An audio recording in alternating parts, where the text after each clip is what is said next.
검사인데요. 아기가 너무 빨리 큰다라는 당뇨와 관련돼서 많은 속설들이 떠돌아다니는데요. 이것은 전혀 관련이 없다라고 하고요. 반갑습니다. 엄마의 지혜 엄지TV 엄지맘입니다. 이번 주제는 임당에 대해서 함께 알아보려고 하는데요. 여러분은 임당을 아시나요? 저와 함께 임당은 무엇이며 왜 임당이 나타나는 건지, 임당에 대한 여러 속설 중에서 무엇이 맞고 무엇이 틀린 소리인지 함께 알아보도록 하겠습니다. 오늘도 끝까지 시청해주세요.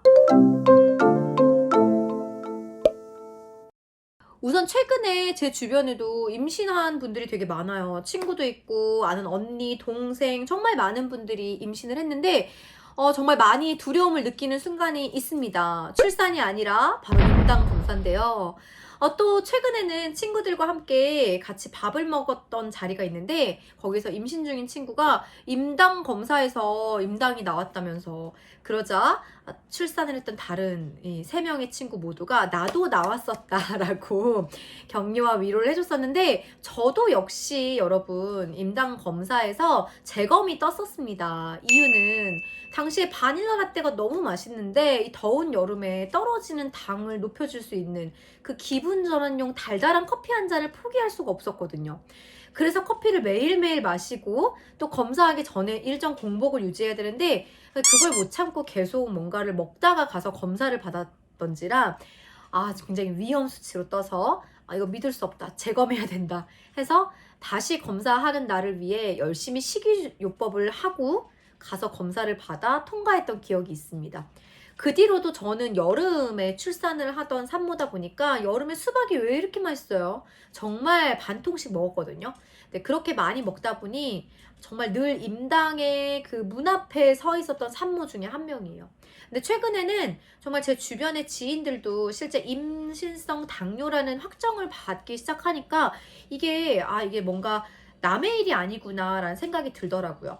실제로 임신성 당뇨는 이 임신을 하게 되면은 태반에서 나오는 호르몬의 영향을 받게 되는 건데요. 또 임신 중에는 이 혈당의 수치의 조절이 어려워서 10명 중에 3명 정도, 30% 정도의 산모에게서 발생을 하는 꽤나 어쩌면은 확률이 높은, 그리고 흔한 질병군이다라고 생각을 하시면 되겠는데요.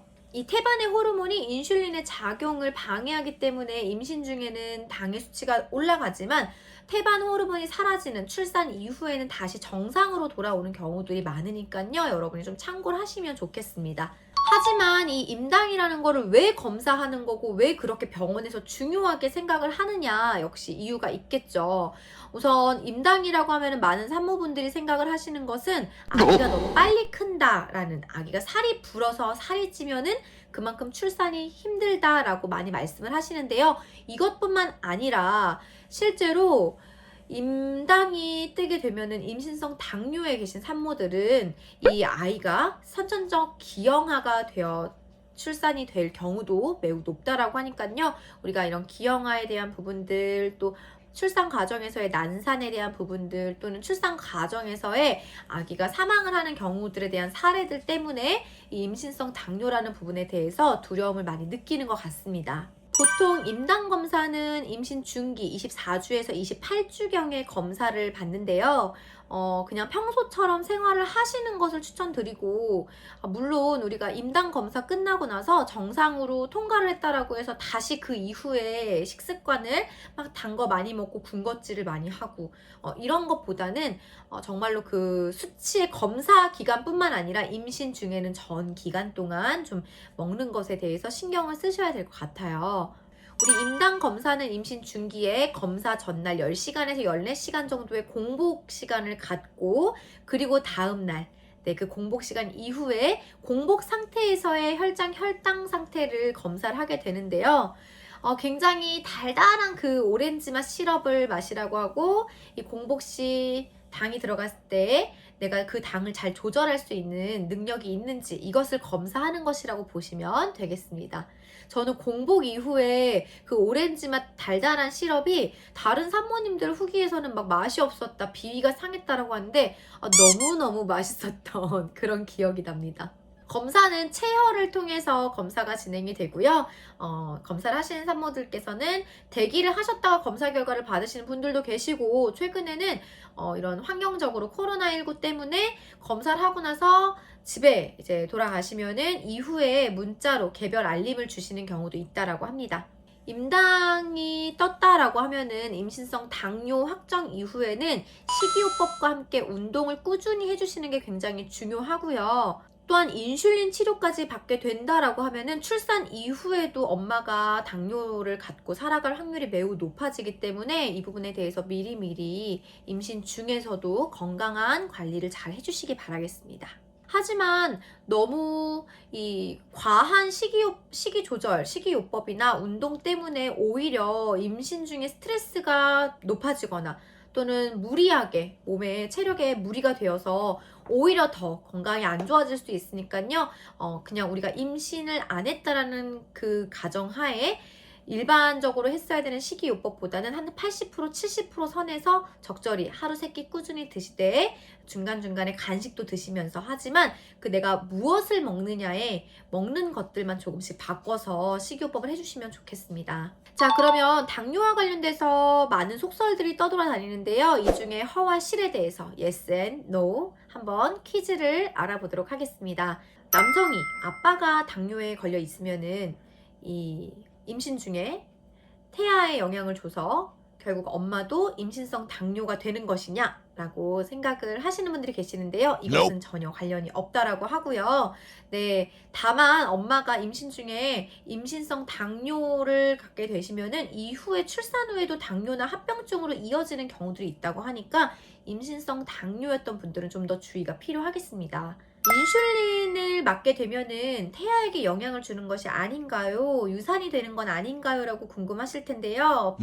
노입니다. 실제로 인슐린을 주사를 맞는 분들도 굉장히 많이 계시고요. 이 인슐린이 태반을 통과해서 실제 태아에게는 큰 영향을 주는 것이 아니라고 하니까요. 걱정하지 않으셔도 되겠습니다.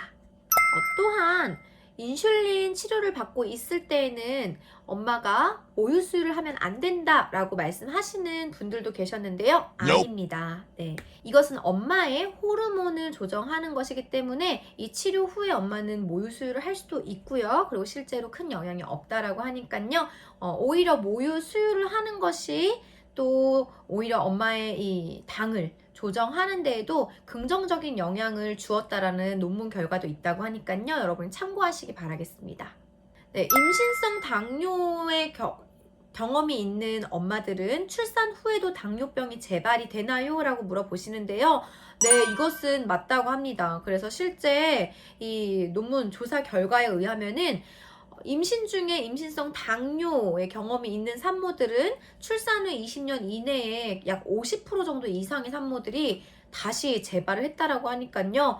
내가 임신 중에 당뇨에 가까웠던 분들은 정말 출산 후에도 내 몸의 건강 관리에 있어서 이 부분은 꼭 신경 써 주시기를 바라고요. 임신 초기, 중기, 후기에서 후기로 갈수록 이 당의 수치가 올라가냐라고 한다면 이것은 맞습니다. 저 또한 이게 초기 중기보다는 막달로 갈수록 더 많이 붓고 살도 찌고 당의 수치도 많이 올라가고 그랬었는데요. 이유는 임신 후기가 될수록 태반의 크기도 커지기 때문에 이 태반의 크기가 커지면서 태반의 호르몬의 영향을 받는 것이다라고 여러분이 기억하시면 되겠습니다. 네, 여러분, 임당이라는 무서운 두 글자 우리 인생에 그냥 없거나 가볍게 스쳐가기를 바라는데요. 임신 중에 이렇게 가볍게 스쳐가면 좋겠지만 미리미리 예방을 하시면서 조금 더 운동을 하시고 조금 더 건강하게 식습관을 통해서 우리 엄마와 아이 모두 건강한 출산을 하시기를 바라겠습니다. 여러분 궁금하신 점 있으시면 이 아래 네이버 카페 그리고 댓글 남겨주시고요. 좋아요와 구독 부탁드립니다. 다음에도 유익한 영상으로 인사드리겠습니다. 감사합니다.